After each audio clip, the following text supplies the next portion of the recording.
Question number 11 है a TV tower stands vertically on a bank of a canal from a point on the other bank directly opposite the tower the angle of elevation of the top of the tower is 60 degree. एक TV tower है जो नहर के एक किनारे है और दूसरे किनारे से जब हम टीवी टावर के टॉप को देख रहे हैं तो 60 डिग्री का एंगल ऑफ एलिवेशन बन रहा है।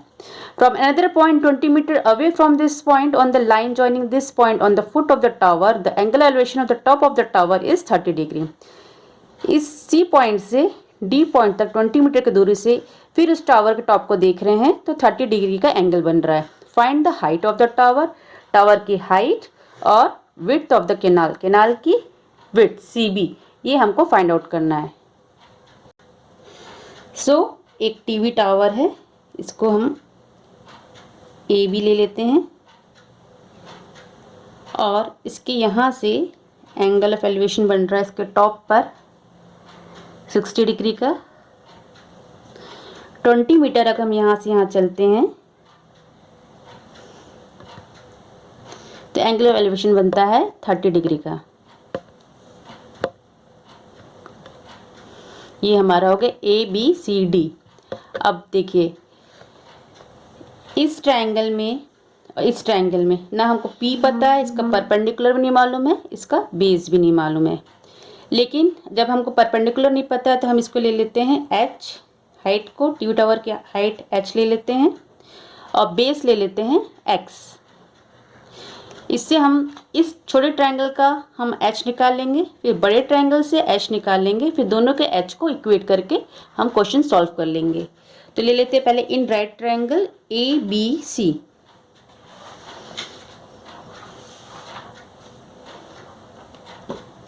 ABC ट्रायंगल में परपेंडिकुलर अपॉन बेस यानी tan थीटा, सो थीटा की वैल्यू है 60, तो tan 60 degree is equal to perpendicular हमारा AB है और बेस है BC। AB की वैल्यू हमें नहीं मालूम है, BC की वैल्यू हमने X ली है और tan 60 होता है हमारा √3। इस तरह से हम यहाँ से AB जो हमने H ले रखा है तो AB की जगह H लिख देंगे, H अपॉन X √3, तो H की वैल्यू आ जाएगी, क्रॉस मल्टीप्लिकेशन करेंगे तो √3x।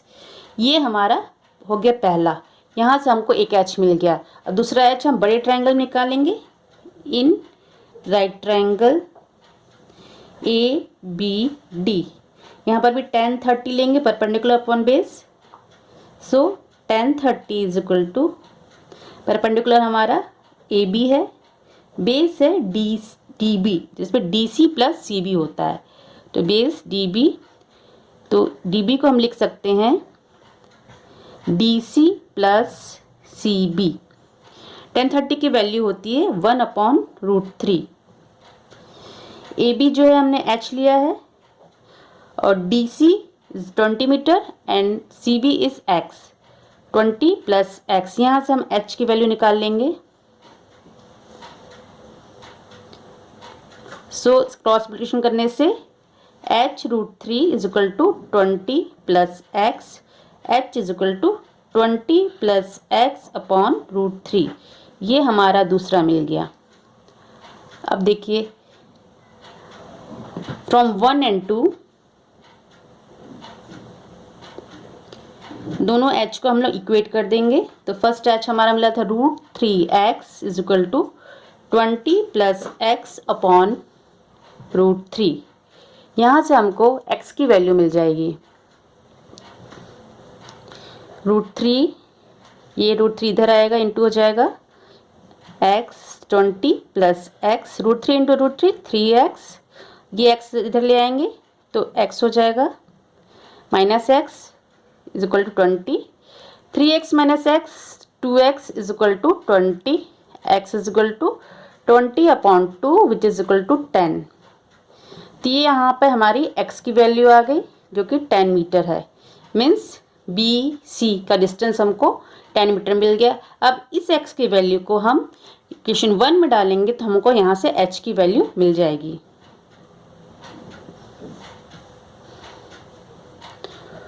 Putting the value of x in 1. So h is equal to root 3x, x की वैल्यू हमारी आई है 10 मीटर, तो रूट 3 इंटू 10 हो जाएगा। h is equal to root 3 की वैल्यू होती है 1.732 इंटू 10।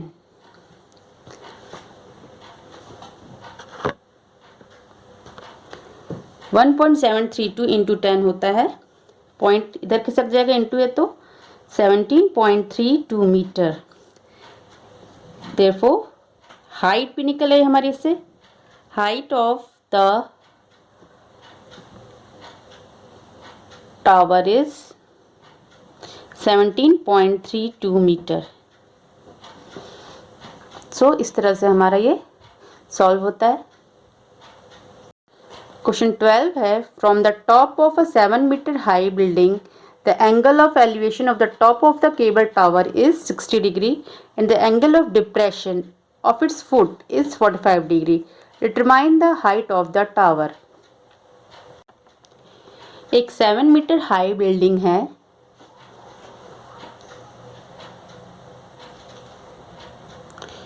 उसको और वो टावर जो केबल टावर है उसके टॉप में देख रहे हैं, तो वहाँ से एंगल ऑफ एलिवेशन बन रहा है 60 डिग्री का।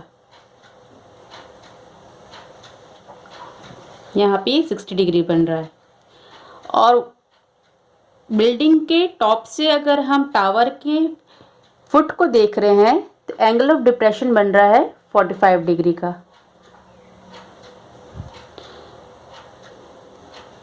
यहाँ पे जब ऊपर से नीचे देखते हैं तो एंगल ऑफ डिप्रेशन बनता है 45 डिग्री का।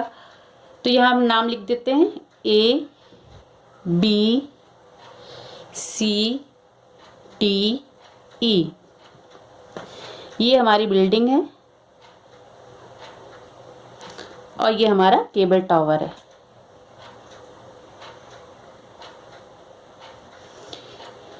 जो ईडी है वही बीसी होगा, ये दोनों पैरेलल लाइन है, तो ये ईडी 7 मीटर है तो बीसी भी हमारा 7 मीटर होगा।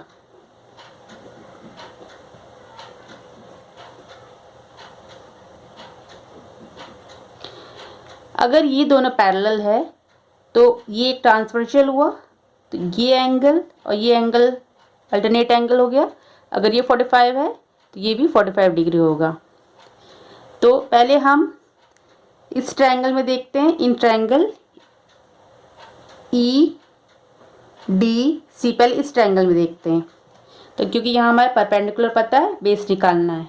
सो in right triangle E D C, तो यहाँ पर एंगल बन रहा है 45 डिग्री का। So 10 45 is equal to perpendicular upon base. Perpendicular हमारा है ईडी, बेस है डीसी। सो ईडी की वैल्यू हमको पता है 7 मीटर और डीसी हमको नहीं मालूम है। 10 45 होता है 1, तो यहाँ से हमको डीसी की वैल्यू मिल जाएगी। क्रॉस मल्टीप्लाई करेंगे, डीसी इज इक्वल टू 7 आ जाएगा। सो डीसी हमारा 7 है, तो डीसी ईडी और BC parallel, DC is equal to EB होगा। सो डीसी अगर 7 है तो बीई भी 7 होगा, तो दोनों हमारा 7 मीटर हो गया। यहाँ से यहाँ तक का डिस्टेंस, यहाँ से यहाँ हमारा 7 निकला है, तो ये भी 7 होगा, दोनों पैरेलल लाइन्स है। So now in right triangle A B E, अब right triangle A B E में देखते हैं। 10 यहाँ पर थीटा की वैल्यू 60 है, so tan 60 is equal to perpendicular upon base. Perpendicular हमारा ये हुआ A B upon B E. tan 60 की वैल्यू होती है √3। ए बी की वैल्यू हमें नहीं मालूम, लेकिन बी ई की वैल्यू हम यहाँ निकाल चुके हैं 7 मीटर। यहाँ से हम ए बी की वैल्यू निकाल लेंगे 7√3 बाय क्रॉस मल्टीप्लिकेशन। यहाँ ए बी की वैल्यू आ गई 7√3। अब हमको टावर की हाइट चाहिए। Now height of tower, tower की हाइट देखिए A B plus B C, ये केबल टावर है तो A B plus B C करेंगे।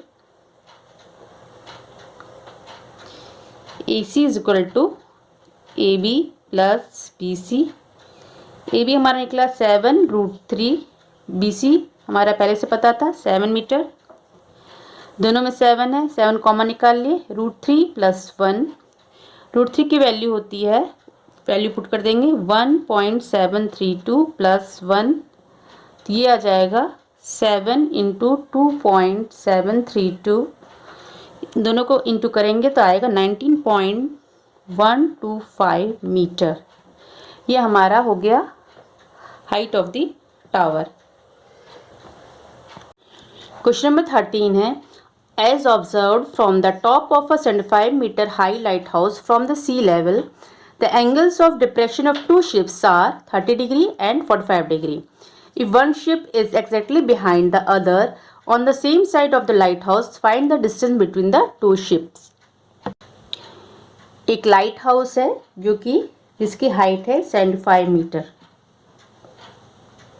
लाइट हाउस की टॉप से जब हम देख रहे हैं एक शिप को जो कि डी पोजीशन में है, तो ऊपर से देखते हैं नीचे तो एंगल ऑफ डिप्रेशन बनता है जो कि यहाँ से यहाँ तक 30 डिग्री है।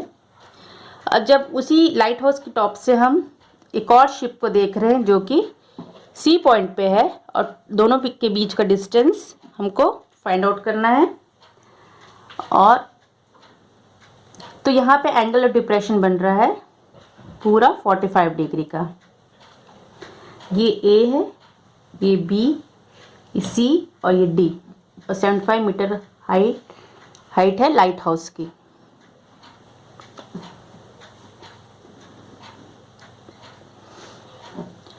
सो इसमें हम लोग ये दोनों पैरेलल लाइन दिख रही है और एक ट्रांसवर्सल है।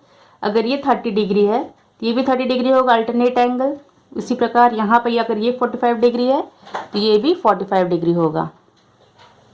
सबसे पहले हम लोग ट्रायंगल ए डी बी में देखते हैं। In right triangle A B D, इसमें एंगल बन रहा है 30 डिग्री का। P बाई बी लेना, perpendicular upon base, tan 30 is equal to P by B, perpendicular है ए बी और बेस है बी डी। tan 30 की वैल्यू होती है 1/√3।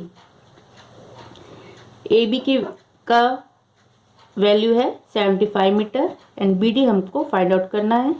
इधर से बी डी फाइंड आउट कर लेंगे क्रॉस मल्टीप्लिकेशन से, तो ये बी डी आएगा 75√3। अब हम ट्रायंगल ए सी बी, छोटे ट्रायंगल देखेंगे। In right triangle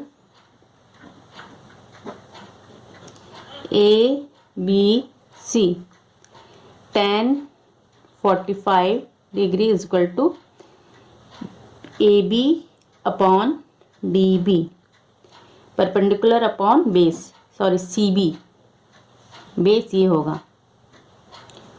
so tan 45 की वैल्यू थी 1, ए बी की 75 है और बी सी फाइंड आउट करना है, तो B C is equal to हो जाएगा 75 मीटर। ये हमारा बी सी की वैल्यू आ गई और ये बी डी की वैल्यू आ गई। जब बी सी पता है और बी डी पता है तो हम D C easily find out कर सकते हैं, ये दोनों शिप्स के बीच का डिस्टेंस। तो D C is equal to B D minus B C. B D की वैल्यू है 75√3, 75√3 माइनस बी सी की वैल्यू आई थी 75, दोनों में 75 कॉमन निकालेंगे। √3 माइनस 1, 75 इंटू √3 की वैल्यू होती है 1.732 माइनस 1, तो आंसर आएगा 75 इंटू 0.732 जो कि होता है 54.9। ये हमारा आ गया DC का distance. Hence the distance between two ships